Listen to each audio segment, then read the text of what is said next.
Good evening, everyone. If anyone is here yet, it's your guy Gilly from the Attic Review. Excited? Well, I'm going to wait till people get on because right now I'm just talking to myself. But this evening, we are going to be going over the movie From Dusk Till Dawn. I'm going to save my speech for a little bit because I don't have anybody here yet. So I'm going to just talk to myself and get ready. I'm going to check out the menu for From Dusk Till Dawn, which is very interesting. So again, tonight's movie, we are doing From Dusk Till Dawn. And people always think that this is one of Tarantino's they think it's Tarantino's like one of his movies that he directed because he's in it. He wrote this movie, but he didn't necessarily direct this. He turned over the reins to Robert Rodriguez because in this one, Tarantino really wanted to focus on writing the screenplay as well as his character of that creep Richard Gecko, which he does in spades. Like that character is creepy as hell. Hey, Aunt Carol.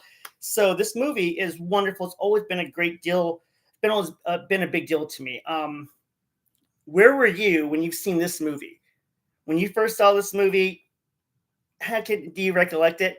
It's a very big part of my memory core because I got to see it with one of my aunts. We went to the drive-in theater and it was a double feature. The first one was Rumble in the Bronx, which was so cool seeing Jackie Chan do his thing, seeing all of his stunt work afterwards, seeing him mess himself up. But then afterwards, after that first movie, when it's nice and dark, we get From Dusk Till Dawn. Oh, 1 second, this light's glitching on me. It's bothering me. 1 second here.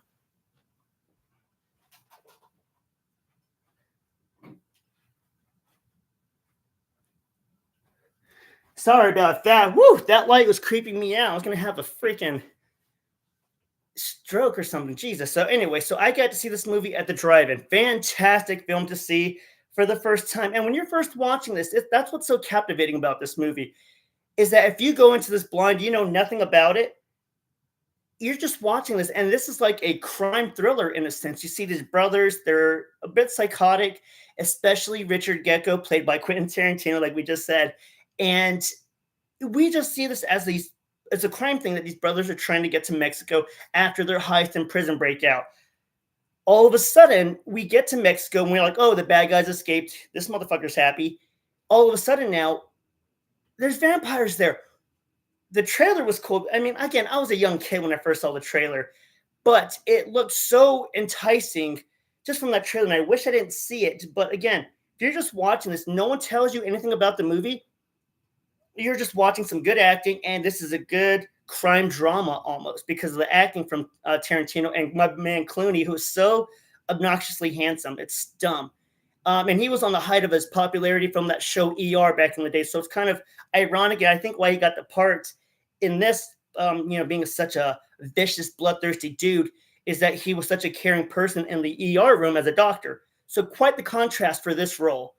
And, without further ado, I want to start this movie up just because it's so damn good. And here and there, I'm going to be, I might even fast forward a little bit if I feel bored, but I just want to talk about how great this movie is and little things about it that I have learned. And if you know anything about it that you would love to share, please let me know. So, again, tonight's movie, From Dusk Till Dawn, written by Mr. Tarantino, directed by Robert Rodriguez, came out in 1996, starring George Clooney, Quentin Tarantino. We got Juliette Lewis, Harvey Keitel, a lot of the Tarantino crew. So we are going to start the movie now. Again, From Dusk Till Dawn, one of my favorite vampire movies, which is difficult to say in the landscape of my favorite vampire movies because we got some heavy hitters there. But let's start From Dusk Till Dawn. I'm going to start this right now. We got the Dimension logo going. So again, back to my friends here. When did you first see the movie? How did you feel about the movie? And we start the film. And this is weird because like my daughter pointed it out. It's almost like a Western horror. And I can see that just because of the spaghetti Western feel that Tarantino and Rodriguez love to put into their films. And especially this one, the opening alone, you see this desert, it's just barren land. And we're going to Benny's World of Liquor. And this is cool here because in Benny's World of Liquor, their logo is, what does it say? If we don't have it, you don't want it or you don't get it. That's not necessarily foreshadowing, but there's a line like that later on at the Titty Twister where Cheech Marin is giving his famous vagina sales speech that the titty twister is offering.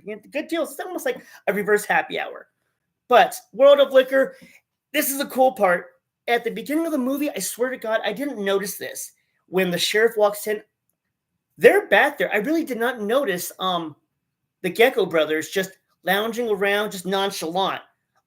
I, for some reason, when I saw the movie, thought they were like, I don't know, hiding in a different room or something. But they're hiding in plain sight, just standing there with their poor things, the hostages, but they're just standing there in plain sight. And this badass detective that wants revenge for what happened to his brothers, which I get, but the guy's more concerned about his morning hooch than the two on the run killers that are in his presence. He should be the sheriff of Woodsboro. My God. Oh, Dewey, is that too soon? I don't give a. I was going to cuss some more, but I'm trying not to cuss as much. I don't give a care because Dewey was a. It's really hard not to cuss. Dewey was a shoddy sheriff, deputy, whatever he was. And this guy's no better. He's in Benny's World of Liquor and doesn't see the Gecko brothers. Now, I'm going to admit, I was a little bit of a hater back in the day. Excuse me. Because I didn't think George Clooney was all that great looking. I am wrong. That dude's a good looking mother trucker. What a good looking dude. And that attitude he has for this, because I think everyone got used to seeing him on ER and playing that awesome, nice guy role. But here, woo, he was badass. He did not take no guff. I liked it though, because he was cold and calculated and ruthless, but he was professional. He wasn't like his sicko brother looking at feet, hearing weird shit, taking advantage of, is putting it lightly, what he does to that poor lady later on. But the ice and cold, like, I can't even say that. That's not proper. How different the characters are between Richie and Seth is fascinating. I like the way it was written, because we have the complete psycho who they need. Richie needed Seth, out of the jail, so he went and broke his brother out. So Seth needed Richie more in that situation. However, Richie really does need Seth. Seth is the voice of reason in that madness. And I like here, too, how the opening of From Dusk Till Dawn, it zooms in on this character. And this character here, I believe has been in other Tarantino movies, like in the world of Tarantino. He's like, I think he's in Kill Bill, and I forgot what other places he might be, because Tarantino loves his universe. And later on, we'll talk about more of like Easter eggs and writer stuff and stuff, trademarks, if you will, throughout the movie. That it's, even though this isn't Tarantino directing, he still has his stamps everywhere, like Red Apple. If you're a Tarantino fan, you know about Red Apple. Nicole, what's up? Oh, the Gecko brothers. You gotta love them. But yes, so I'm not sure how many saw those little Easter eggs that were put into this film, but they're Tarantino trademarks, like little things like the trunk shots. He loves doing that shit, like from Reservoir Dogs, when he has the cop in there. And I'm trying to think of the other spots where you see him with the vehicle and the trunk popped. Oh, here comes Seth. Excuse me. So the officer leaves. Excuse me. And again, I, for some reason, thought that they were like in a utility closet or something. They were just standing around. Now he comes out and he just looks so badass. And I love Rodriguez, how he does those little close-ups. It's really neat. I think he said he not learned that, but really did it well in El Mariachi or Desperado. I can't remember which one. And here we begin seeing Richie and his, I guess, schizophrenia, perhaps, because he's hearing shit and seeing shit that no one else is seeing. He is really in his own world here, because he's whispering to his brother, who he's his brother's keeper. He's going to believe him no matter what. So he's telling him, he's like, hey, he's telling this cop, he's tipping him off that we've got hostages. I thought I was tripping. I was straight bugging, because I was like, I didn't see him say anything. Shit, did I miss something? No, the guy's just a psycho. But I didn't realize that on first view. And then we go with that cool close-up of Clooney where he's just looking badass with that gun. And who doesn't love that neck tattoo? Does anybody know why he got that neck tattoo? What inspired him to get it?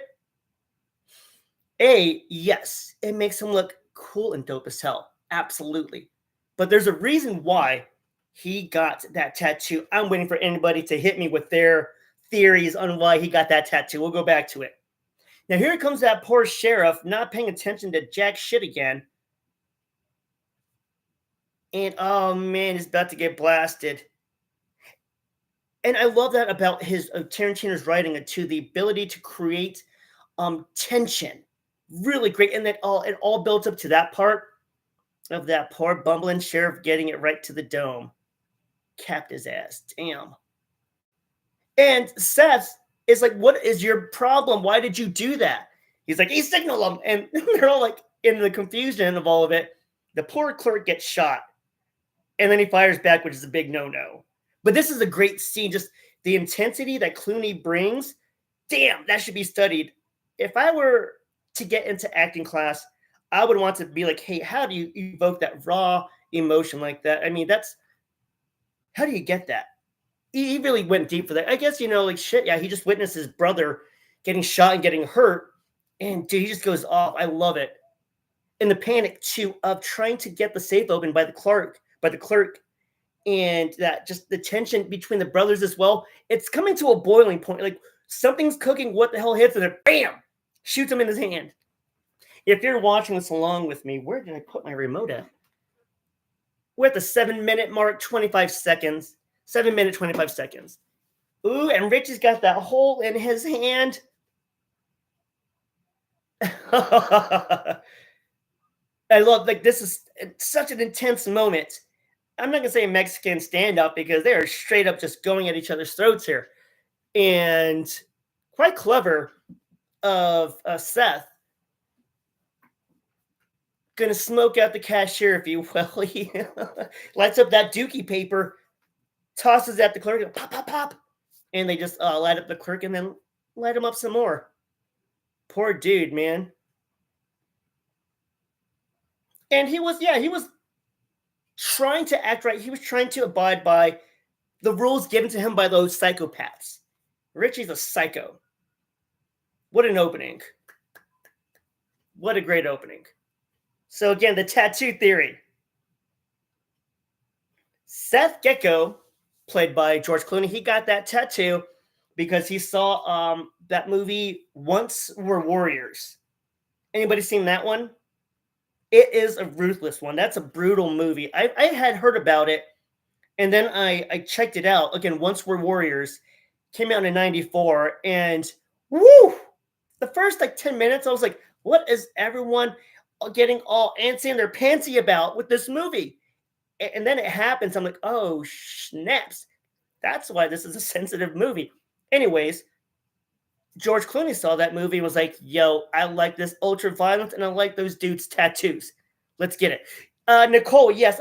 Hawaiian, I think it's more like New Zealand, I think it is more like New Zealand. But yes, great movie, and that's a rough watch. That's a very rough watch. My Ricky Slick Rick, what's up, dog? Good to see you, brother. Now, I know you love you some From Dusk Till Dawn, I think. And we just started it, and it's so cool. Again, going back to that spaghetti western feel, you see the Dimension Films presents, and then that slick ass title card coming up after the Robert Rodriguez film. It just says it in that cool font, and it has the music. Ah, shit.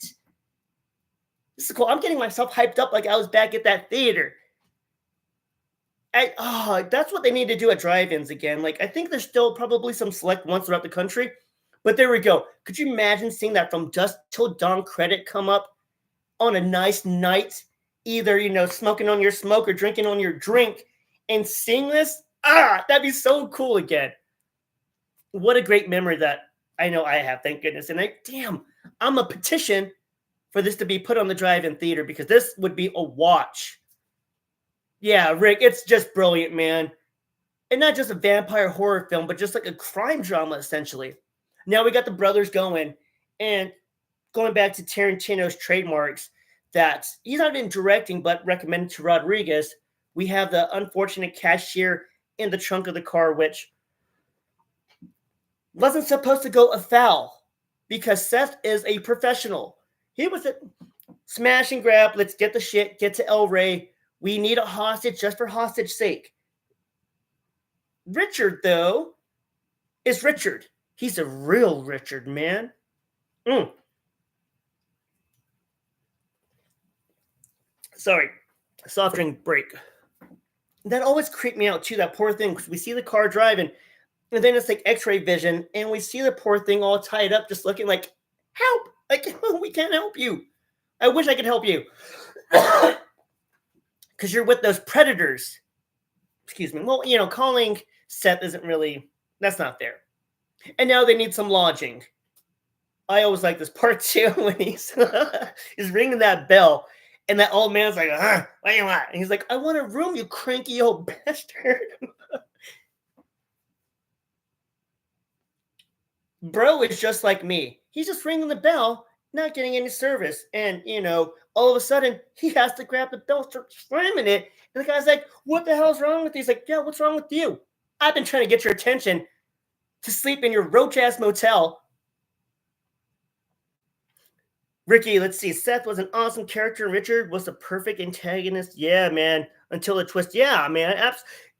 You're right. He was a great antagonist because he's what you see in I guess what you want in an antagonist. Somebody to really root against.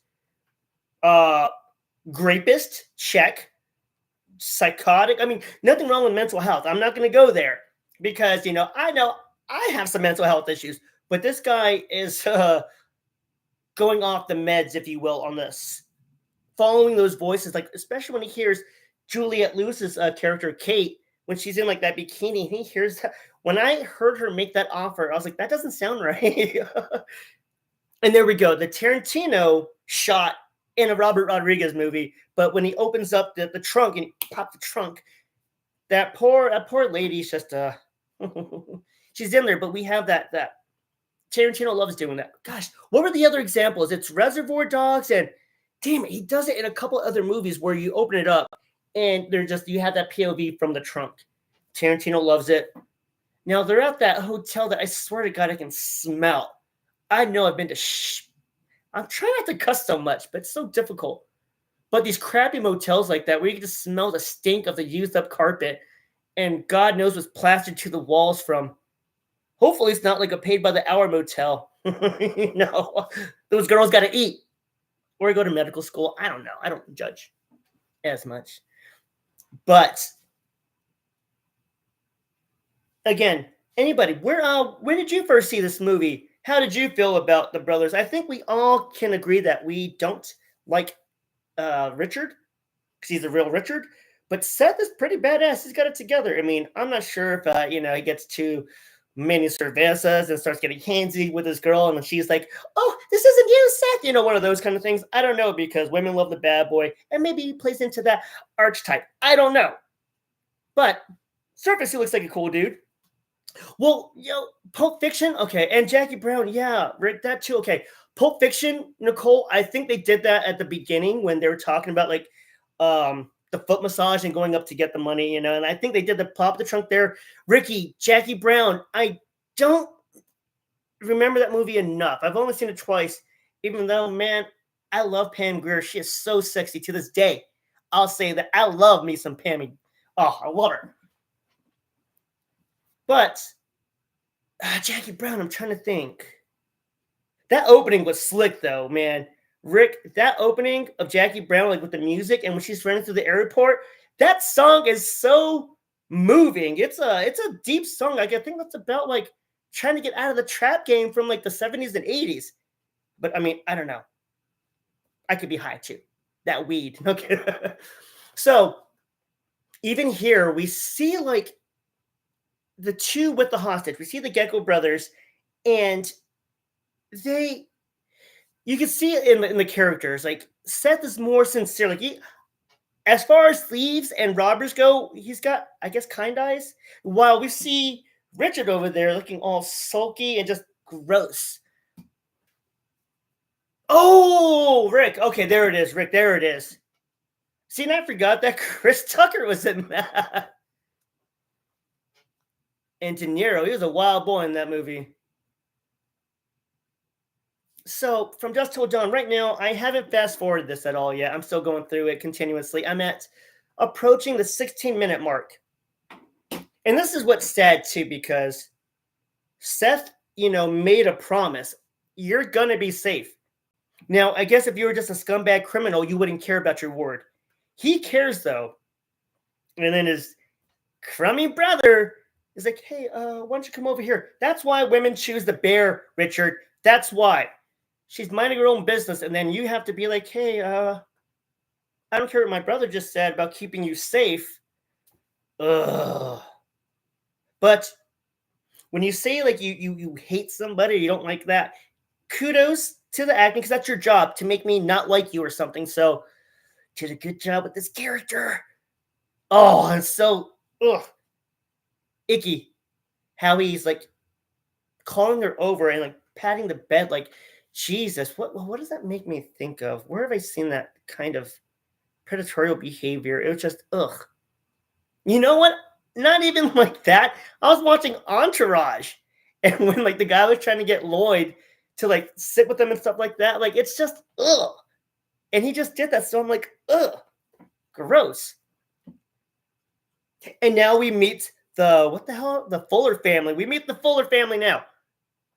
These plain Jane, mayo loving. I mean, I love mayonnaise too, but I'm just going with this how they look here. Except for Scott. Scotty doesn't know. Scotty doesn't know. Whoa. But yeah, Scotty, man, that poor bastard at the end. Yeah, Scott's an interesting character there. All right, Coach. Oh man, speaking of Lloyd, oh, there's Scott. What do you know? And Scott looks like he could be maybe playing for the other team in Asian, just like Lloyd, who I love Lloyd. Lloyd's like one of my favorite characters on Entourage. But we are meeting the family at the diner. A former pastor who has lost the faith, lost his wife. So understandably so, he is mourning and hurting. And where's God? You're not there. Kind of a, crisis there. And he's got his children who he loves very much, but they're not aware of the father's pain. And just like, hey, why aren't you being a pastor, not realizing that he's still a man and misses his wife? Scotty, though, I'm not sure if he knows, but he's wearing that Precinct 13, which is a little nod to, I think, John Carpenter. Assault on Precinct 13. Ginger Ninja K, what's up, dude? My Ginger Ninja. Love this movie too, man. Hey, when was the first time you saw it? Same thing, Rick. Everyone else, when's the first time? I mean, Nicole, you saw it with me, but when's the first time you saw this? I keep rambling on and on how I got to see this at the drive-in theater, and it was so cool because my aunt had the van and the back popped open, and they took the seats up, so they were up there, and we had like pillows and stuff chilling, and just I already got my action filled with Jackie Chan watching Rumble in the Bronx, and then bam, I'm hit from dusk till dawn. Excellent way to watch this film. So again, they're in the diner. It kind of reminds me of Pulp Fiction. But they're there discussing family matters. And yeah, man, Pops ain't having no more. Jacob is just like, I'm done with the good Lord. We ain't doing this.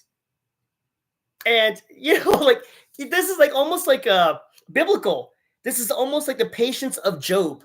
If you're not familiar with the Bible too much, neither am I. But the book of Job is like all about testing, a man's resolve. Job is constantly being tested by God. Like all these awful things are happening. And it's kind of like Jacob's situation here where he just loses his wife. He's having, questioning his faith, which I'm sure is very dear to him. And now he gets stuck with these 8-hole gecko brothers. Jesus Christ, man. Like that seems like similar to Job, in my opinion. Oh, snap. 96, 97 on VHS. Old school, man. Yeah, I'm building up. Me and my daughter were building up the VHS collection again, and it's man, it's disappointing buying the VHS tapes and they're not rewound. To this day, people still don't have that courtesy. I used to work at Hollywood Video, so I used to have like 8 of those rewinding machines, and those people not rewinding them. But back to the movie. Juliette Lewis, dear Lord, so gorgeous. Excuse me. Something about those eyes of hers. Yeah, she's amazing. And quite opposite of her character in Natural Born Killers, where she's like the gecko there. But she got this because she knew Tarantino, because Tarantino wrote Natural Born Killers. Now we've got them talking about the escape or the broken breakout of Seth at the jailhouse. Kelly Preston, woo! Kelly Preston is so fun, but yeah, be kind of rewind. But Kelly Preston here, she got to be in this part. Anyone know why? Who was she married to at the time? John Travolta. She was married to John Travolta, and Travolta was a kind of approach to do this, but he was like, I don't want to do a vampire movie. Get away from me. He went on to do Pulp Fiction. It worked out for him. He got an Academy Award, revived his career. So it wouldn't have been a bad thing for him to do this movie because look at this. But yeah, Pulp Fiction was a better choice. I love the death toll count on this. I don't know what it is about it. It hits weird. It reminds me of old school, like, I don't know. What were, like, Unsolved Mysteries and stuff like that. Like that weird little body count and the grainy footage of the interviews with our FBI agent John Saxon from Nightmare on Elm Street theme. He's in this right now as FBI agent. I forgot his goddamn name, but he's there. But again, that grimy film footage of the news, it looks so grindhousey, which these gentlemen do later on. Nicole, which one was gay? I can't remember my train of thought on that one. Oh, damn it. Now, here's another cool shot. We are at, where's my remote? Timeoutsies. Okay? Timeoutsies. First, John Travolta. Yeah, public. I heard he was kind of, and Carol. Love you guys. And Carol, good luck with your early starts. Oh man, okay. Well, good luck with everything. But again, timeouts. So quick smoke.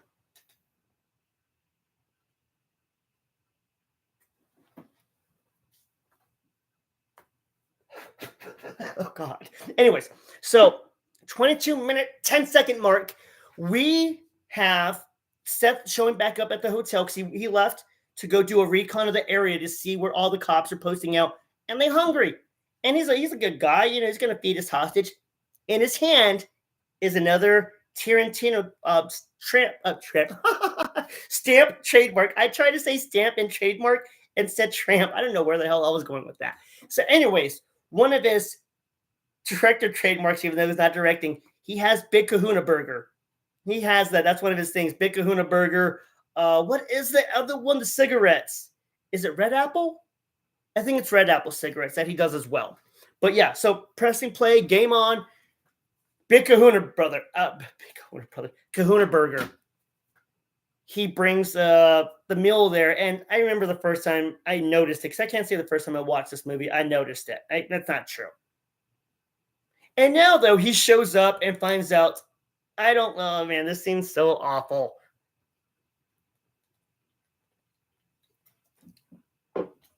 Because his focus is getting out of the country, and handing over the hostage. Richard here made the situation worse, and now, because Seth, I imagine, has a conscience, and he doesn't need that. That teller didn't deserve anything, and he gave her his word that you'd be safe, and didn't happen. Yeah, that realization, that's some great directing right there. He has his burger that he's eating, gets out the other one that's not wrapped, looked at the couch, and is like, and then that zoom to him, fantastic. And another great way too, because I like this. In a sick way, it's almost like wanting to watch bad, like like gore videos, like going to Best Gore and like Rotten.com for us old school OGs that used to watch that. You want that natural morbid thing to see what's going on here, like Faces of Death, which I have back there.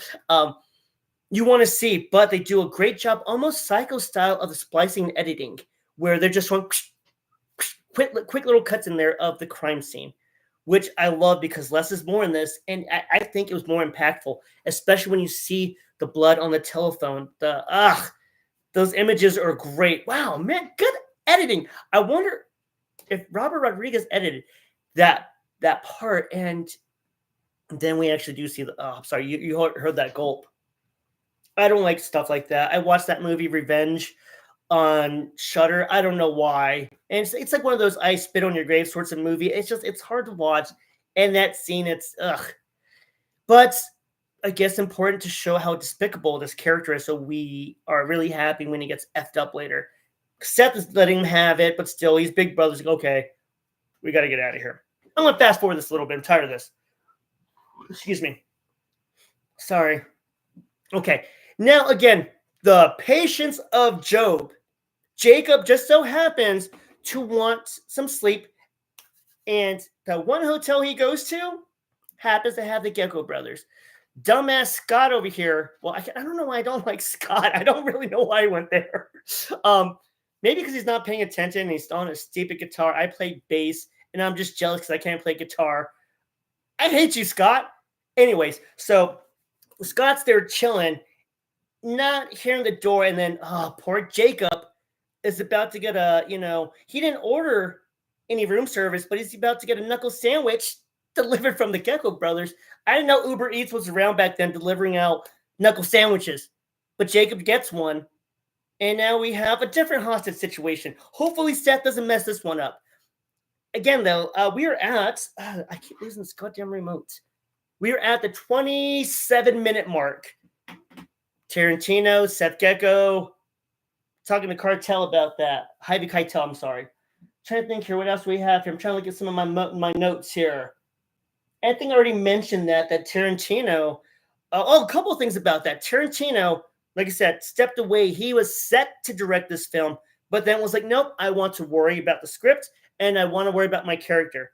However, when it came time for his death scene or whatever else, I guess in the movie, I'm not sure the editing process or what happened, but it comes to it that he realized that his character didn't have a lot of lines, which I would think you would notice considering you wrote the goddamn movie. But yeah, you got a lot on your mind, I guess, plus the drugs and prostitutes. You got a lot to do. I get it. Still a great movie. But, I mean, yeah, it's not going to hurt me that you don't have more lines, Quentin. That was on you. Still, a lot of people don't enjoy his acting. I appreciate it for what it is. And it's just interesting that he writes his scripts and he really loves the N-word, which, I mean, Samuel L. Jackson said it's cool, so I guess it's cool. Oh, snap. Sorry to scare y'all. But Juliette Lewis just popped into the room and everyone just got their guns. And by everyone, I just mean the Gecko brothers. And now here comes the sick stuff again, because the perversion of Richie's mind, he starts hearing that his advances are going to be warranted. That she is like, hey, Richie, can you do me a favor? And I'm not going to say those words. It makes me uncomfortable. Kind of. But she says those words. Like, I was watching like the outtakes, and the DVD has that lovely little featurette, the Full Tilt Boogie. But they showed her sing that line over and over, like, Richie, can you do me a favor? And I think all of us watching it for the first time were like, what did she just say? And then we're like, oh, it's in Richie's sick mind. He's hearing that. And yeah, okay, I'm going to fast forward this a little bit because all of this is We're going to get to the border part. So they're leaving. He's making his threats. He's, yeah. So we're in the RV. This is important. I kind of like this. I'm not going to say it's completely similar, but it kind of reminds me of the ending of almost the ending of Seven, where we have the detectives with John Doe, and they're having that conversation, getting to know each other out in the middle of the desert. I kind of get that vibe here with Seth Gecko and Jacob here, as I don't know why he's prying into the mind, because, I mean, he should just see him as, if he's a robber like this and a killer, just that's like kind of like his prey. So to try to humanize with him was very interesting. And I guess it is important to show the human side, that you are going to root for this anti-hero, because, yeah, he's not a good guy, but he's not a complete piece of dookie. He's not. He'll do, good things when he has to. So ultimately, at his core, he's not completely evil. Again, boring talk. Jacob just talking about how he lost his wife. Whatever. And Seth's just like, hey, listen to me. I'm George Clooney. I'm a badass. I'll kick your ass, bro. I swear I will. You see the snake tattoo? You think that hurt? Hell no. I eat paint for breakfast, okay? I eat pieces of shit like you for breakfast. I'm Seth Gecko. Get me to the border. Kind of like that, okay? So now we're going to get to the border. I hope you guys like that little recap. We're getting to the border now, and we have The first I'm not gonna say actually. We have Cheech Marin of Cheech and Chong fame showing up in this movie. Now, when I first saw this movie, I was like, that's Cheech. That's from Cheech and Chong. Cool. I see Cheech, and then later on, we see him a couple more times. Do you know how many more times we see Cheech? In fact, I'm going to make a little note here called the Cheech count. How many times do we see Cheech Marin? How many different roles? How many different characters do we see Cheech of Cheech and Chong fame pop up? How many times? And can you name them? If you can name them too, I guess not names necessarily, except for the guard, the border guard right here, which I learned if you see his name tag, it says his father's name, he was a policeman somewhere. I forgot where. But if you look at Cheech Marin, his name tag for is him as a border patrol agent, it's his father's name right there. So that's pretty cool. And so I don't know, man. Something about border crossing scenes are always so intense in movies. Like even not even like in a vehicle, like Old Country for Old Men. Even that whole like the border situation was so tense. And I always think of like Sicario. That was such a badass border moment. And yeah, this one too though.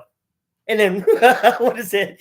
We're the Millers. That was a really funny border scene as well. But here we go. We got Cheech Marin with his glasses, and again, I'm going to fast forward this. This is annoying. Yeah, not annoying, but I want to speed this up a little bit. Get to the good stuff, man.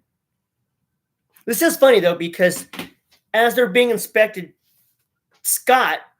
This is why I don't like Scott, that idiot, thinking he knows more than the dad. He's like, "Hey, we got to talk to them right now." I understand his concerns, but man, these guys are psychos back there. Not going to know what exactly they're going to do with Kate, and just won't shut his pie hole. But speaking of not shutting their pie holes, Seth back there is going nuts, like, "Hey, I should just kill everybody and go Richie again." And Seth's like, "Dude, get your stuff together. You're a professional." And Ricky's like, "Shut up. I'm Richie." Blah, blah, blah, blah, blah, blah. So Seth's like, "Bam! I love it. Bitch went down. I'll send you a copy." So he gave him a copy of his fist. Went down. Broke his glasses too, which is, they talk about that later. Now, after Cheech Marin hears Richard crumble down to the ground after getting slugged, he's like, "Hey, I'm going to board this." They get out of there because they think Kate's, I don't know, she's going to the bathroom. But she's all creepy too, looking at her like, ugh. Almost looked like Clarice Starling getting looked at left and right in The Silence of the Lambs. But we're about to get over the border, yeah. And he's such a pervert, man. Yeah, Cheech Marin gets a little peeky peek at Kate, closes the door. That happens. Now, Seth Gecko is beside himself. He's just so happy. Woo! He's grabbing Scotty. We're excited. We're getting over the border. I hope you're excited now because this is the fun part. This is the fun stuff, dude. We are almost 42 minutes into this film. Be honest now. We are 42 minutes into this film on my watch. If you didn't see this movie at all, we wouldn't know that there's vampires. We would not know at all. Excuse the fumbling of the words, but we wouldn't know that we were about to have a little slaughter caused by vampires coming up in a strip club. This is so wild.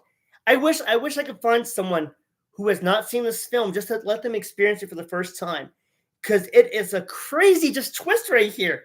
We just have criminals doing criminal things, trying to find refuge. Sure, we got a hostage situation that adds to the spice and the drama. But all of a sudden, you throw a maverick. This is like Charlie Day's a wild card.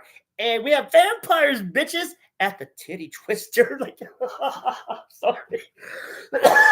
Who came up with that? The old titty twister. Oh my God. You said camp life. I'm kidding. Vamp life. So Richie's getting woken up. Seth's like, "Hey man, all lovey-dovey, we made it, little brother." He's like, "Man, my glasses, bro, my glasses." But essentially, they made it. They got it made. Welcome to the good life. Speaking of good life, 1 second here.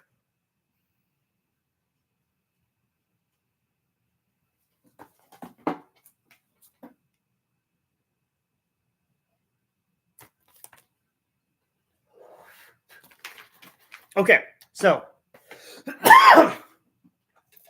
we are about to about to finally get into the strip club, if you will.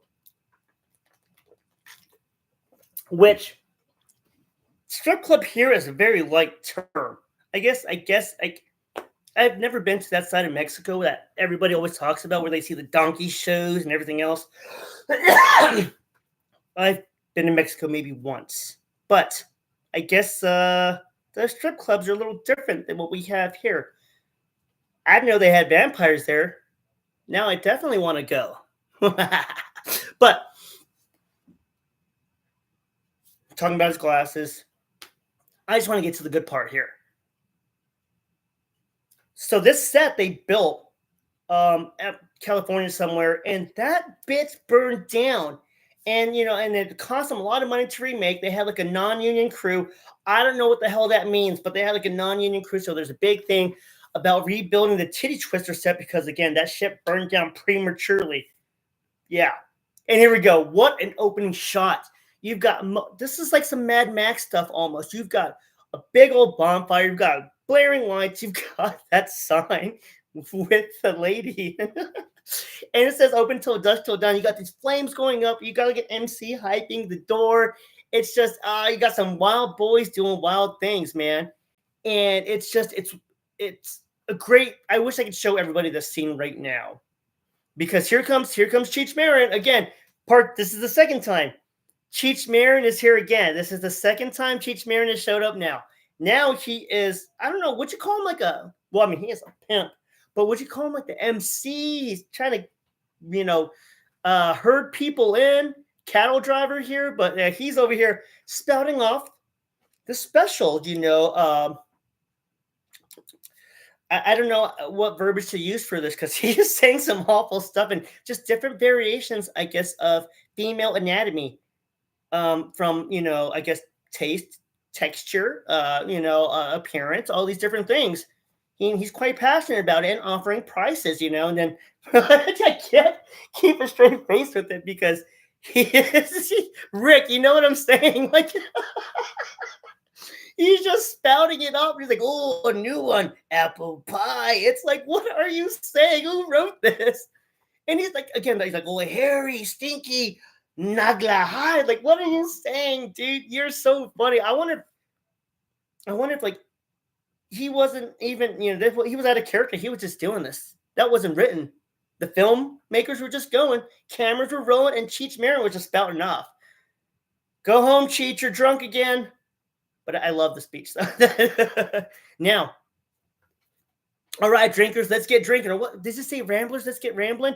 I love how Clooney does that. Like he does that 3 or 4 times throughout the movie where, all right, ramblers, let's get rambling. All right, drinkers, let's get drinking. I like that he does that. There, Rick, it is 3 times. It is 3 times. I was asking that question earlier, how many times Cheech Marin showed up in this film, and it is stress way. If you could find it cheaper anywhere else, boop, like that laugh. And oh man, that's he's trying to stop him from coming in. And dude, this is so unnecessary. Like that's ballsy, man. Seth all of a sudden starts laying hands on Cheech, and then to finish it off, Richie's such a scumbag, goes and cheap shots him. My man is on all fours trying to get up from getting, slapped around, and then he gets kicked in the ribs some more by Richie. And then walk in like nothing happened. I mean, normally, if I could enter any place, I would do it like that every time.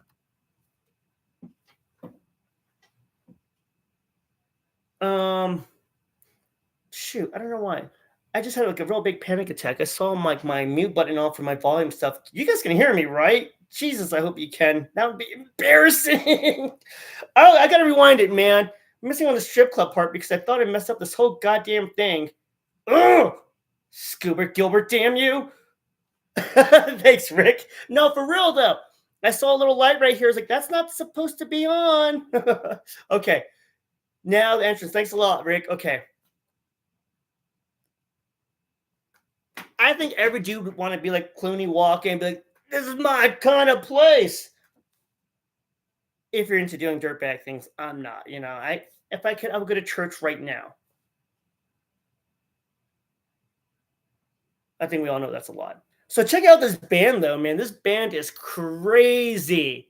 I love later on the progression as the night goes on, and they gotta match their freak. So they do. That bartender was something. That bartender's been around. He's a good dude. He should be in a lot more movies. Danny Trejo, man. I'm not gonna lie, when they're showing that part, that Carnitas looks kind of good, but I guess questionable now, considering this is just a vampire dump. I wonder if they have like a brunch or something in the morning, like some menudo. Now, we have all these naked ladies and the Gecko brothers and the Fuller family, like, hey man, we want some drinks. And Danny Trejo's like, that's the middle finger. I'm not gonna do it.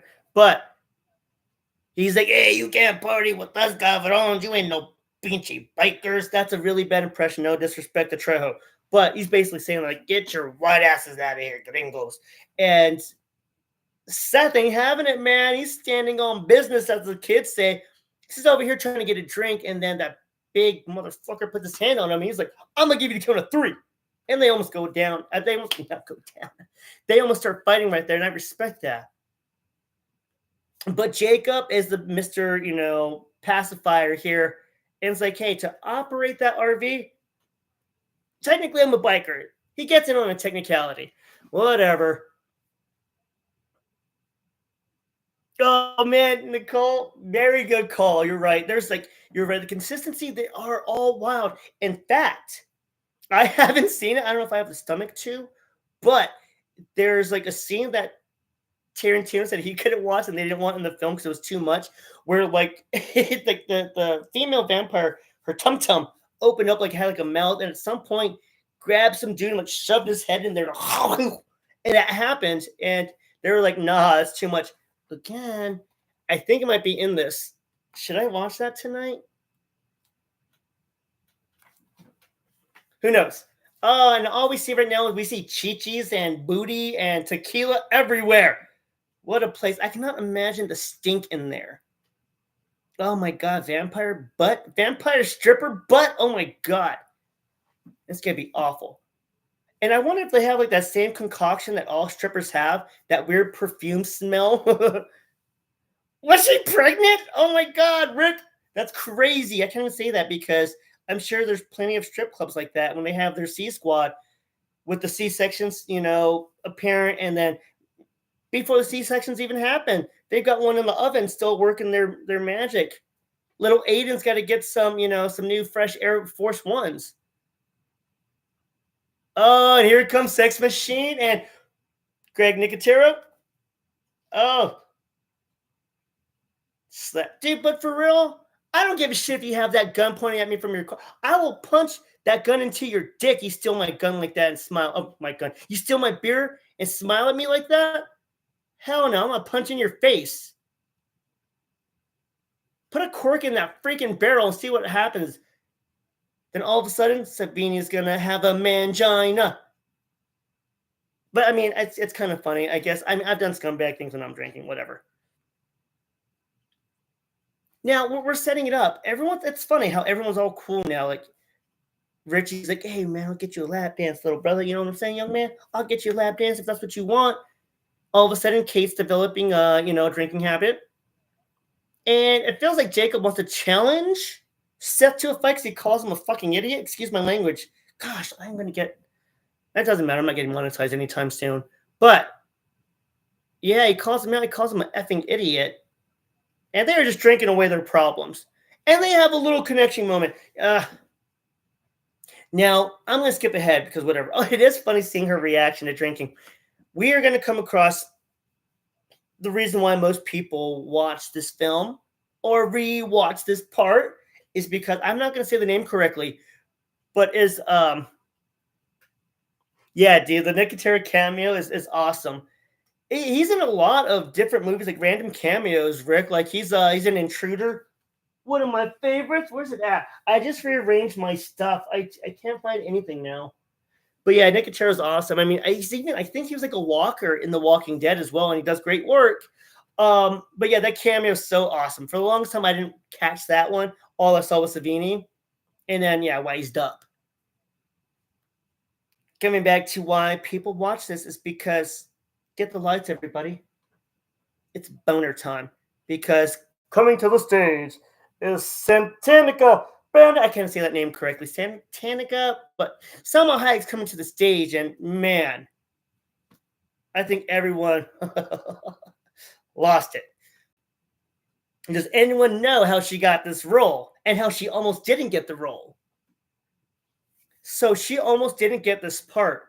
She wanted it. She wanted this part so bad. She wanted to be a part of From Dusk Till Dawn. She was already in talks with them. Yeah, Rick, my teenage self. Rick, my adult self. I'm watching. I've been watching this part for the past 45 minutes. I haven't been watching the rest of the movie. I've just been watching her dancing and reciting this movie from memory. No, I'm kidding. But she did a small cameo in one of my favorite anthology movies. Great movie called Four Rooms. Amazing film. You got the Tarantino crew in there. I think he directed one. It's true. Nicole's right. I know how to do that dance. And I'm going to go to that. I'm going to talk about that dance, actually. So, Selma Hayek did Tarantino and them a favor because they needed someone to do like a dance for one of the segments in Four Rooms where they're supposed to be babysat. Two kids are being babysat in this hotel room, and the little boys, they're asshole kids, little shit kids. And the kid puts on a dirty channel, and it's no nudity, but it's Selma Hayek. You don't see her face. Most people don't even know it's her, but she's doing a dance in there. So she was on the radar for that, and she wanted to do this part. This part's happening right now as I'm watching. But she almost didn't get it because she had to dance with a snake, and she has a big phobia of snakes. Rodriguez knew this, so what did he do? He mind effed her. He basically got in her head, was like, oh yeah, well, Madonna's gonna get it then. If you don't want it, Madonna's testing high, and I think we're gonna use her. So Selma went to like therapists to do this. And like Nicole said about the dance, there's no choreography for this. Rodriguez was just like, I don't know, just feel the music. So that's what she did. He did the same thing later on. He did the same thing with Jessica Alba in Sin City when she's doing her dance. He's like, hey, I'm not going to choreograph this shit. Just move to the music. Bravo on the directing. But yeah, here we go. And then Tarantino's foot fetish. He gets some old English down her foot into his mouth. She probably has fucking athlete's foot, and excuse my language, but it's just gross feet.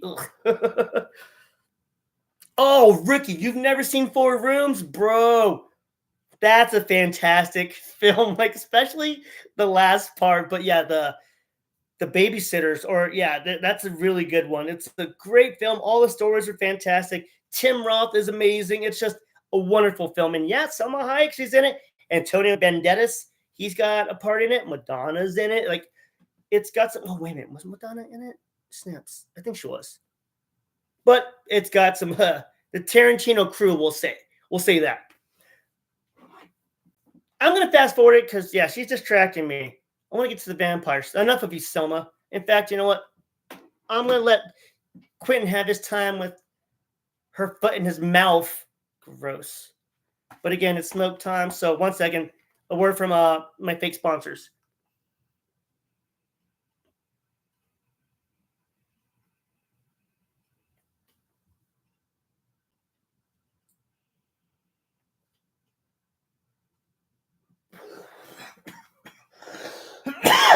Okay.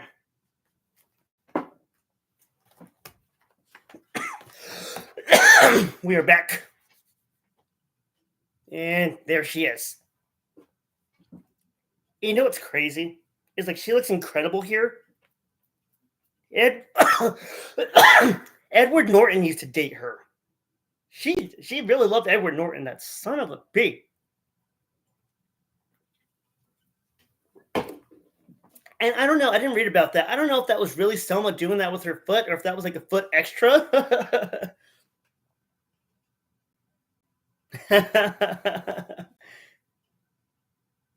About the script part, Nicole. Yeah.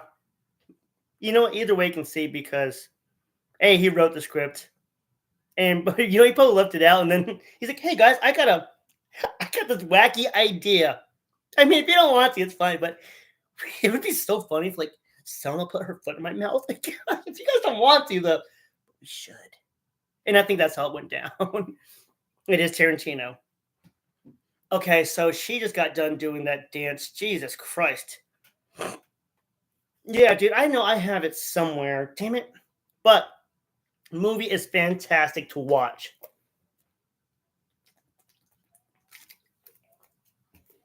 Okay, enough of this. I want to get to the good malarkey. Shut up, Selma. Okay, so now I love it. Richie, get back on the clock. Get back on the clock. We are at 59 minutes, 30 seconds, and now Cheech Marin is like, "Hey, these assholes just busted me up outside, dude. That shit wasn't funny." So now, ooh, stabs him in his messed up hand as it is. But do we give a shit that that's happening to Richie? Hell no, because he's a bitch. And now Seth is just pop, pop, pop, pop, capping everybody. Hell yeah. And if you notice this, a lot of the stuff, I mean, I thought that originally it was because the vampires were green and stuff like that, which, yeah. But other movies, go for a traditional human blood red. In this one, you might think that, oh, it's green because the vampires. In actuality, the green blood was really used for censor stuff.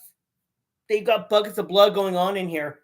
And all that red, the censors don't like. Little easier if it's green, so they went with green. I like this part. Very Pulp Fiction like. Both shooters, pop, pop, pop, pop, pop, pop, pop.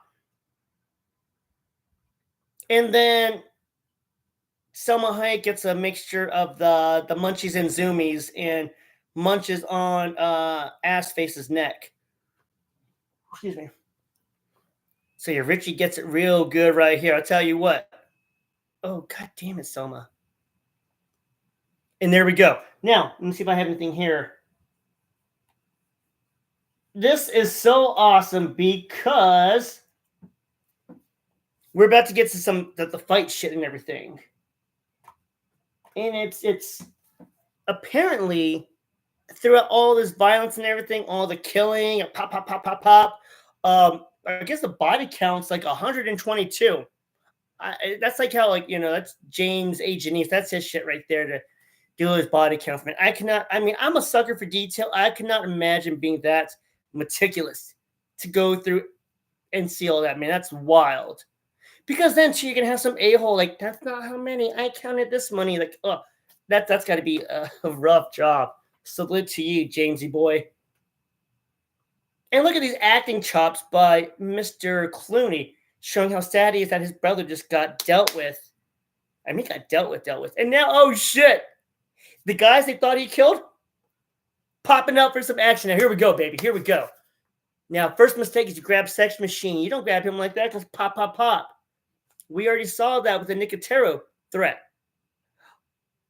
Hey, here we go. Oh, she slipped the door stopper. And it's like, dinner is served. I love it. Oh, and now it's just mayhem. The vampires are running amok. Transformations are happening. And the band just changed. Like, how long were they waiting to bust out those instruments? How do you tune those? Oh, these people are getting messed up now. We saw Sex Machine earlier. Apparently, Savini was beating the shit out of everybody on set. Like, he was legit punching people. Like, they said he even cracked George Clooney one too. Like, but yeah, so Rick, see you tomorrow, bro. And good talking to you, man. Thanks for stopping by, Rick. But the band, going back to the band. Oh, sorry, not the band. Going back to Tom Savini. And he just got, I don't know, was having too much fun, and he was just beating the hell out of everybody, including Clooney. I guess like with Clooney, he got a couple shots in too. Other cool thing about Savini with this part is that I think you can tell from his work, he really knows how to operate that whip. He's pretty good at it, and it shows. But yeah, that MFer knows how to use a whip very well. And we were just having madness everywhere. Cheech Marin's character, he just got fed Kate's crucifix. I didn't know that could happen to a vampire. And then Frost, who's Fred Williamson's character, big black dude, Vietnam vet. it's funny because his name's Frost, but apparently his name's not said throughout the entire movie. And then here comes the Selma Hayek and George Clooney part, which in the trailer, that line is said where she's like, I'm gonna make you my slave or welcome to eternity, something like that. And he's like, no thanks, I've already been married. That wasn't supposed to be kept in the movie at all. But since whoever like the studio hired to make the trailer, they put that line in there. So like, shit, well, now we have to put it in the movie. I didn't like that line either. I thought it was dumb. And we're seeing, yeah, right here, the showdown between Sex Machine and the roided up Danny Trejo. I don't know if he's roided up, but damn, that is a buff ass Mexican dude. Hell of a tattoo as well. I remember when I first saw this, I was like, oh damn, Sex Machine's gonna get worked. Look at that big ass vampire. And then he just got nerfed. Jesus. Like that was it. Really? I kind of wanted more of a showdown. That was like comparative to Raiders of the Lost Ark, where that guy with the swords like getting ready to beat the shit out of Indiana Jones, and he's just like, phew. I thought Trejo was gonna beat the hell out of Sex Machine, but nope. And Selma Hayek again, she was killing me in this movie. I mean, damn it. And Seth Gecko, of course, refusing to go down, man, like a pimp. But yeah, I didn't like that line. I thought that was I don't like low hanging fruit jokes like that or lines, and I love George. He's funny. He's funny dude. But that line just you could have done better. The makeup is wild on this too. I forgot. I was reading some of the makeup stories about that, but as well as this too. Besides like the makeup and not necessarily limited, but as far as like censorship, the titty twister was supposed to be showcasing a lot more violence, but I'm sure they didn't want the N-17 slapped on them. Speaking of censorship and stuff like that, little trivia here. And the televised version, when they go to TNT, TBS, whatever that's going to have syndication rights for this, when they show the titty twister, guess what it's called? For the censored version, they take out the lady with the big old chi-chis, and instead of the titty twister, it is the kitty twister, which would make me feel a little uncomfortable because I've word on the street is, and I've heard the kitty be used as a saying for ladies downstairs, but whatever. They are beating the hell out of that big ass vampire, the guy that originally grabbed Seth Gecko. They are really wailing on him. But I'm trying to think, is this, yeah, he pulled his heart out. He's like, yeah, they got big bodies, but they're soft. We can just punch through them. Frost here literally has the heart, and it would have been colder if he took a bite, but would that make him a vampire? But he has it, and then here comes Sex Machine. Yeah, man. Nicole, so I'm not sure if Savini, I'm not sure if he did the makeup here. I think this is more Greg Nicotero, who, again, Walking Dead fame. I'm not sure if he did Dawn and Day of the Dead. I know he's did most of the Dead stuff, I think. I could be wrong. Oh, I could be wrong on that. But I know for sure, though, Walking Dead. And then the showdown between the 4 final vampire bops. And what a mixture. What a motley crew here. It sounds like a bad joke, man. You've got a jewel thief, a Vietnam vet, and a pastor, and a biker walk into a vampire bar. Wow. What a punchline. And again, that green blood just splattering everywhere. I dig it. I think it's not absurd. I guess, you don't want that abundance of blood, but I mean, look at The Shining. You had a whole elevator full. God knows how much more, just a wave of blood coming out. Oh, and then the vampires explode. Is that common in all vampire lore? I never really know. But now here comes the gist of cleanup time.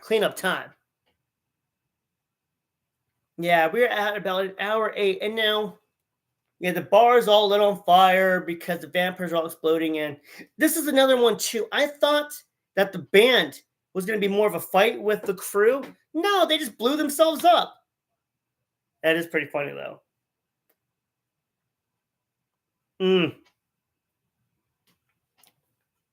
Some implode, some explode, but all will try to take you with them. The meanest, the baddest. That's what we're looking at right here. These are like the Frog Brothers running around. Oh, yeah. And the little heartfelt, here's a peace that I couldn't give you in this life. I guess I can kind of see it. I don't know why I'm being such a negative Nancy here, but I think all that bloodthirst wasn't quenched yet. And they're still playing, cleanup around the bar, but now they're starting to hear shit from the outside. And Seth is just, I get it. Something to help with the nerves. But I'm not sure if you want to be that drunk fighting vampires. I wonder if they get drunk drinking your blood. Like if you just have like a shit ton of like Everclear or a lot of that, tequila he's drinking, and the vampires like, come here, mother. And just, I'd love to see if that could happen.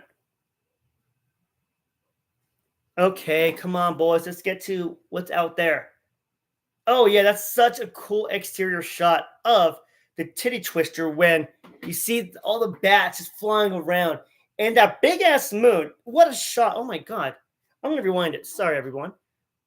I need to see that shot again. Because, yeah, he's like, what is out there? What is that noise? And we get to see outside of the titty twister. And, yeah, the bats are flying around. Watch the movie at 1 hour, 12 minutes, and 21 seconds. Look at that shot. That moon is huge. I've never noticed how big that moon is. No, I'm not looking at the sun with the big chi-chis. No, I'm looking at the moon. Wow, that's cool. No, not the chi-chis. But in scenes like this, it's almost like a given. Two things are going to happen when you're playing cleanup.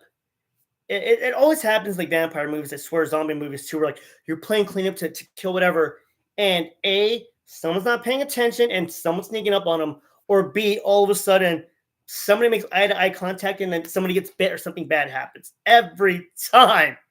Which I don't mind. But I look forward to somebody starting to break those tropes because it's fun when we know the trope, they're presenting it to us, and then they shake it up. I love when that happens. But unfortunately, yep, it's gonna happen. They're doing the final cleanup, execution of all these vampires, and they have that dumbass moment where we're like, "Oh, hey guys, huh?" And Sex Machine gets bit, and like a stand-up dude doesn't tell anybody. I guess depending on the situation and who I was with, if I was with people and I felt maybe it was their fault that I got bit, fuck no, I'm not telling them. I'm keeping that a secret. If I get bit and I think it's those people's fault, I'm not telling anybody. And I'm clearing that room. I'm not even converting people to vampirism. You're just going to die for letting me get bit. No, for real though. That's what I'm saying, Nicole. No, we all going out like that. You take me? No, we all going out.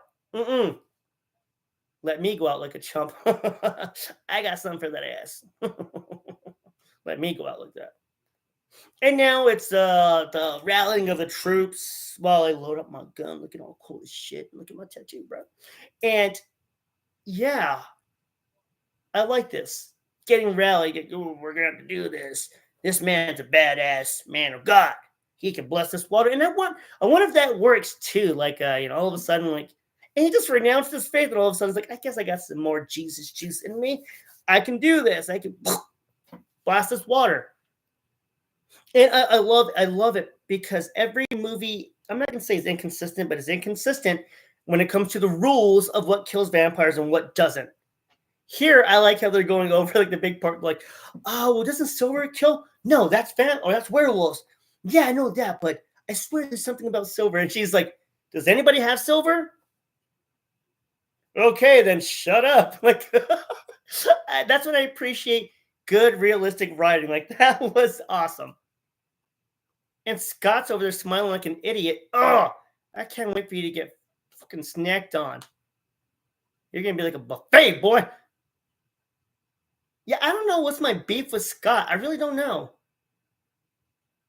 And I love that Sex Machine is just talking with everybody. Like, yeah, we're all part of the same machine. Same machine. We're all part of the same team. Nothing's wrong with me. I know this. Nothing's wrong with me. He's turning into a vampire, dude. And this is a weird little side story. I don't know what you want to call it, like coming up later on, where Frost, the big black dude that's a Vietnam vet, is just talking about his experience, which is pretty harrowing. Like that man deserves his 1,000-yard stare. Whatever, anytime he wants to light up a stove and anywhere, let that man. Because did you hear his story? Damn. And then he goes out like a chump too later on. And I did not like the makeup that they had for him when he turned into a vampire. But Seth just got served one to his jaw by a pastor. But he woke the pastor up. The pastor's like, I am a weapon of God. And we're going to do this now. Cool, everyone's on board now. But someone's a vampire and hasn't told the group. My kind of dude. Okay, enough of these stupid speeches. Let's see some chaos. Excuse me. Yeah. And throughout this movie, I guess it's safe to say, I know my favorite character is Seth, but anyone else? Who's your favorite character? Better not be Scott. Okay.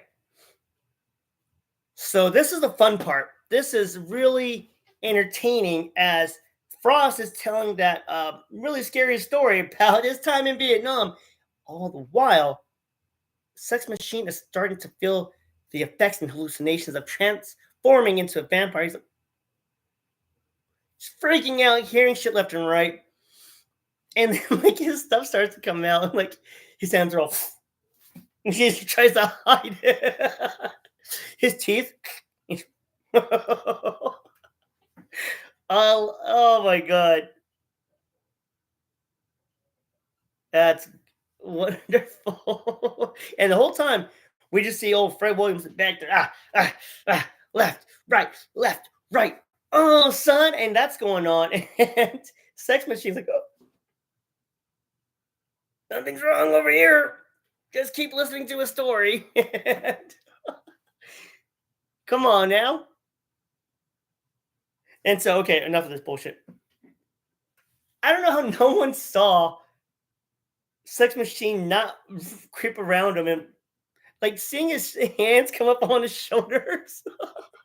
But how did no one see that? I know he's a great storyteller, but come on, people.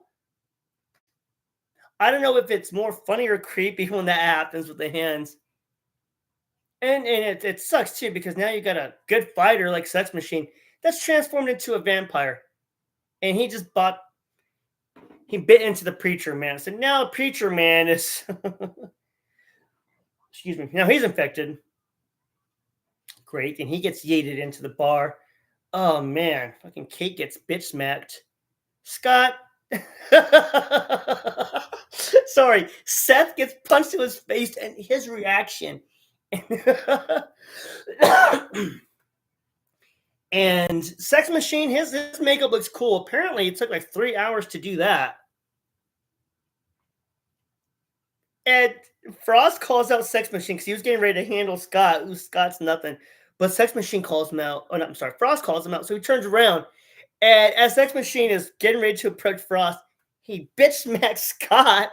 And then he yeets Sex Machine. Oh, sorry. No, then Frost yeets Sex Machine into the door. Lets all the vampires in. Did you just hear that sequence? Let's do that again. Pussy ass Scott tried to step up to Sex Machine, who's now a vampire, and he's gonna just hit him once, but then Frost is like, hey, let's do this. And before those two start to tangle, Sex Machine pops him one, runs at Frost, and Frost just eats him in and lets all the vampires in. It's so much fun. And then they run into this really cool, like cave-like entrance into this room where they have all this loot and booty that they stole from all these truckers that they freaking murdered.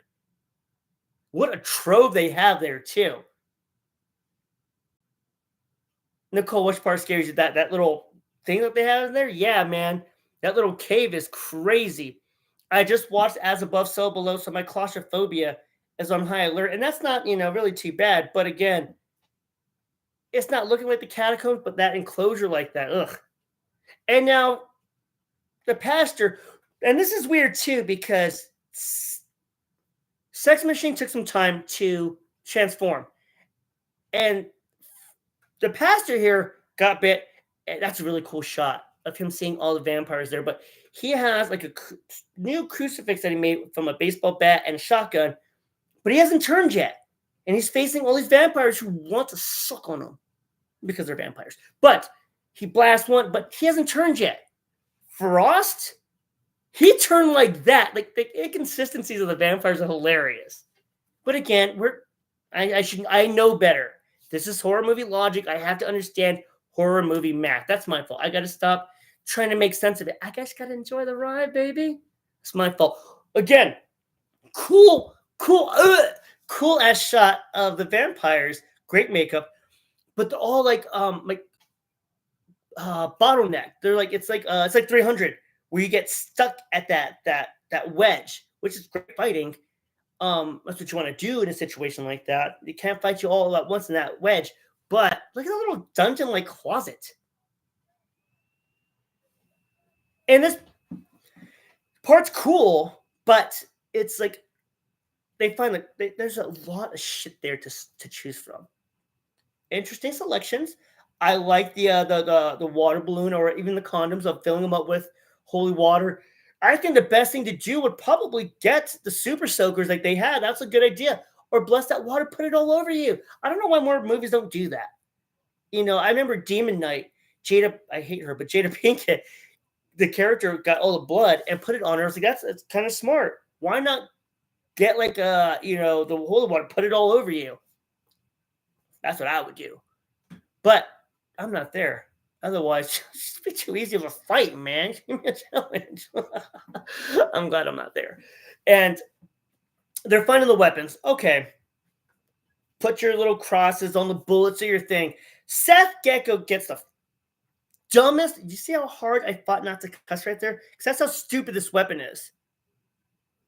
Holy water doesn't smell that bad. You tripping. You know what? Probably smells bad because you're wicked. But he gets that freaking powered stake thing.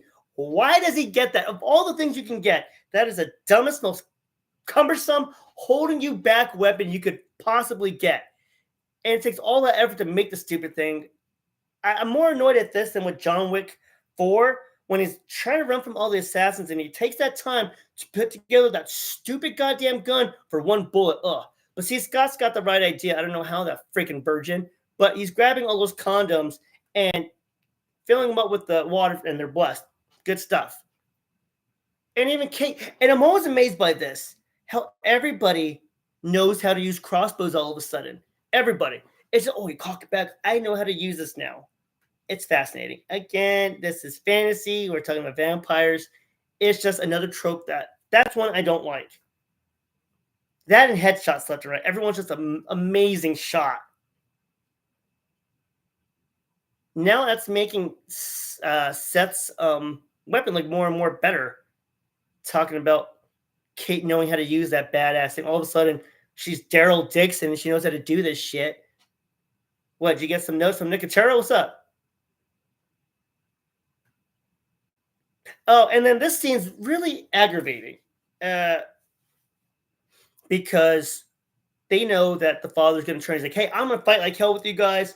But when that time happens, you need to kill me. Oh, I don't know, Dad. You're my dad. He's like, I'm going to be a vampire. I'm going to try to tear your throats out. Which, spoiler alert, he bites Scott. That's what he was saying. He's like, hey, you need to kill me. And like, I can't. Like, he's already dead. We've all witnessed with our own eyes here the Titty Twister, this lovely establishment that you get bit like that, you're going to turn. When you turn, you're going to have an unsatiable appetite for human flesh and blood. He's warning you. He's telling you. We don't want to listen to that. The only sensible one here is the killer Seth. And yet, so they do their old, oh, I'm going to pull the gun. I'm going to, I'm playing Russian roulette here. If you don't tell me that you're going to promise me. Ugh. Unnecessary. No, I mean, no, it's good storytelling. I'm just being sour. I don't know why. And then there's stupid Scott, speaking of being sour.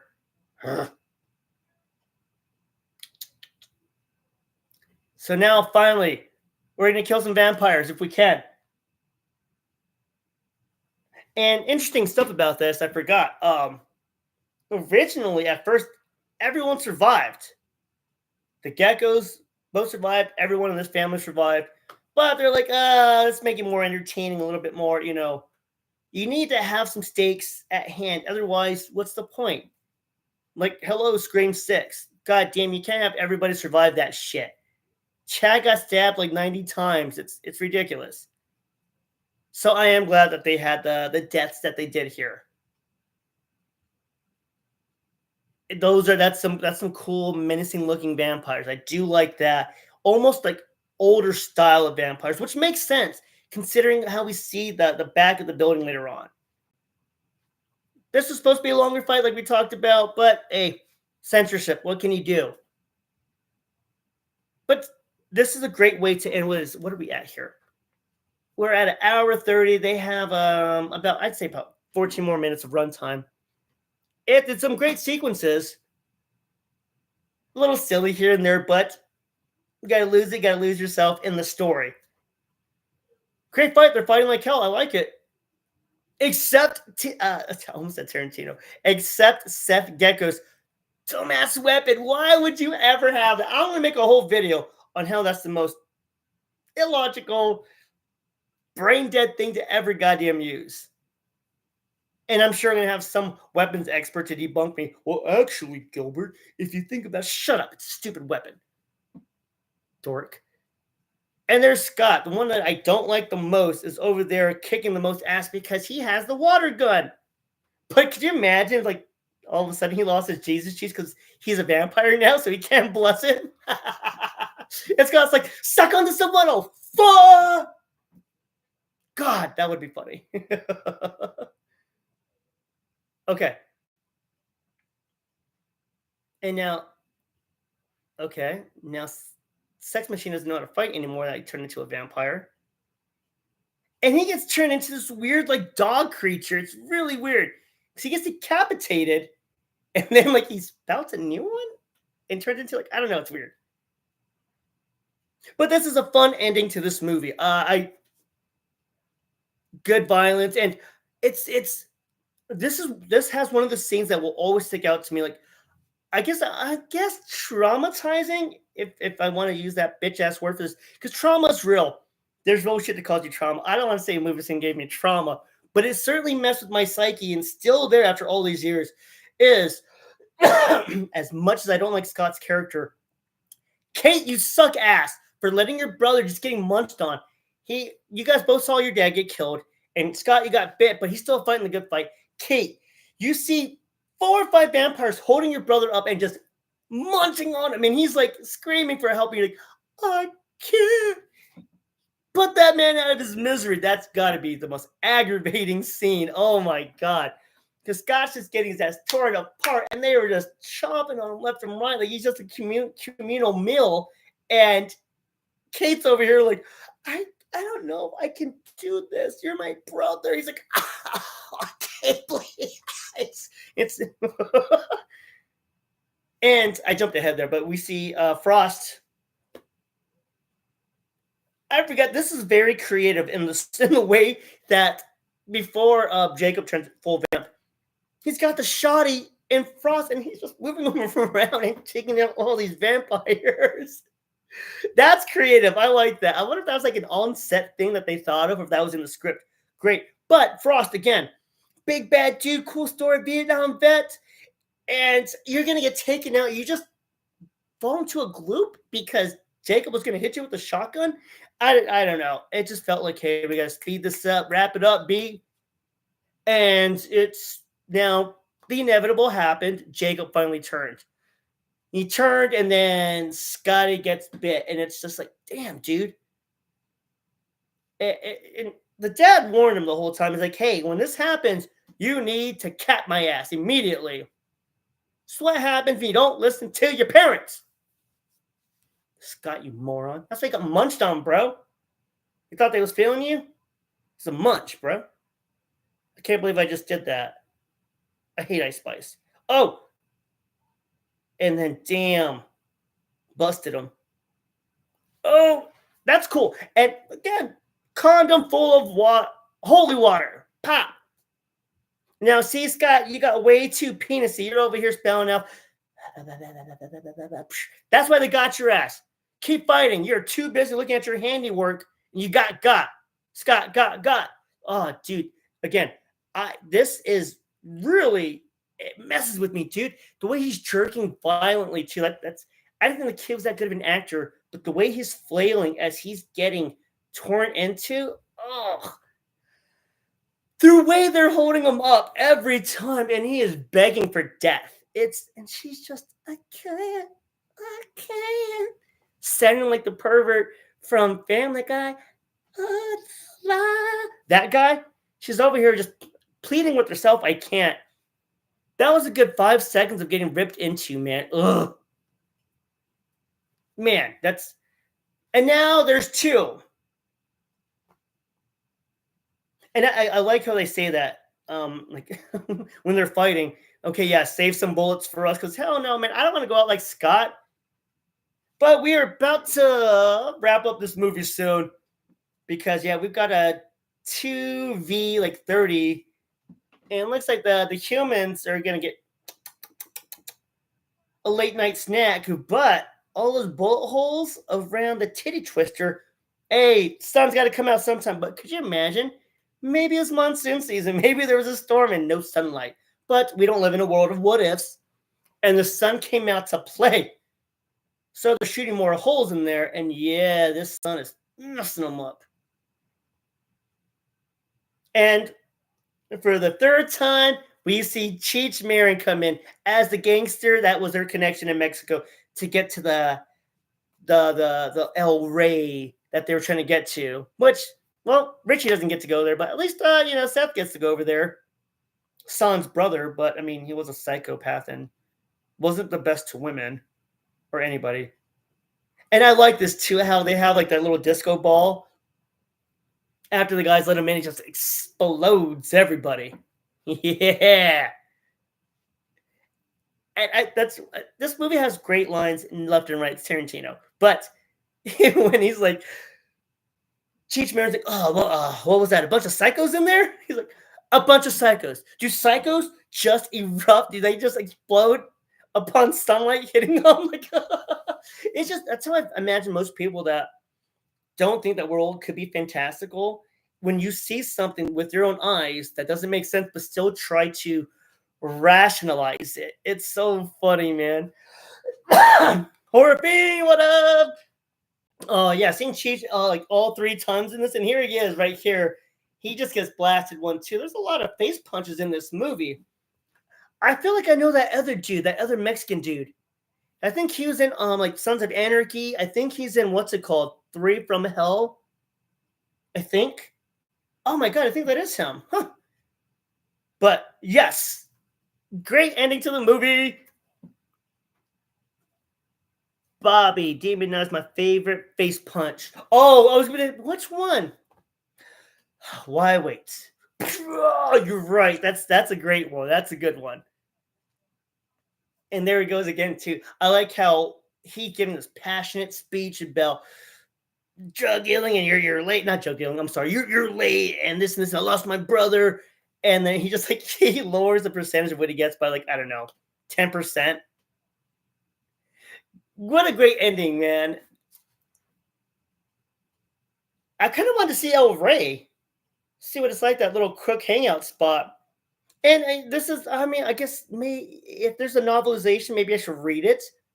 So I'm like, damn, he just leaves Kate. I mean, he gave Kate a grip of money, but it's like, damn, dog, she lost her family. You guys took her hostage, and now you're just leaving her out here after she watched her family get used as a buffet. Shit. But again, my friends, we're about to end this movie. What are your thoughts on it? How did you like it? Like I said, in the world of vampire films, I have many loves. One, the posters in the background, Lost Boys, of course, one of my all-time favorites. I know there's some ones up there, but From Dusk Till Dawn, absolutely is up there. And this ending is so freaking cool. Like that's one of those. I'm normally not that guy to be like, oh, I want to see more. What's the backstory on that? This is one of the rare instances where I think a prequel of like the Titty Twister would be incredible just to see. I mean, you see how far down that building goes? Wow. But again, great movie. Great movie. One of my favorite vampire films, crime films, hell. Uh, Great directing, man. Rodriguez knocked it out of the park. I love his quick zoom ups and even his slow zoom ins as well. And Seth Gecko, what a character. Clooney knocked it out of the park with his toughness, his suaveness. That's the reason why women fall in love with assholes is cool dudes like that. It's just that you can't compete with that. Look at that neck tattoo. And he's got to say goodbye to the girl. Great movie. I got to redo this. This is one of the first reviews I ever did. I got to redo it now that I kind of know what I'm doing. Fantastic film. Did the guy working with the geckos know it had vampires? So that's what I was saying earlier. Like when I don't think he did. I truly don't think he did. I mean, unless he played it off really well. Dude, that would be really smart. Could you imagine if he did know that? But no, because then unless they leave the money in there, they have like some sort of deal with him. But I'm like, maybe that would be smart if they show up there and they get killed and they get the whole percentage of their loot as opposed to like that 30% that they agreed on. That's a good point. Oh, that could be a video right there. I'm gonna forget about it, but I don't think according to what we see or how it's perceived, I don't think that he knew, especially with that line of what are they, a couple of psychos?